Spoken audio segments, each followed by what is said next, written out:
डालो।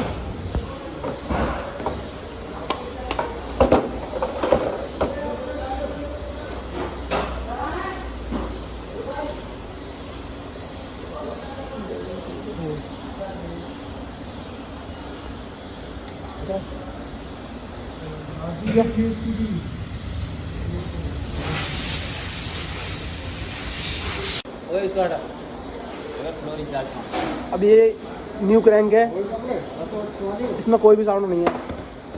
और ये क्रैंक हुआ है पुराने, इसका बैरिंग साउंड कर रहा था। दिखाएगा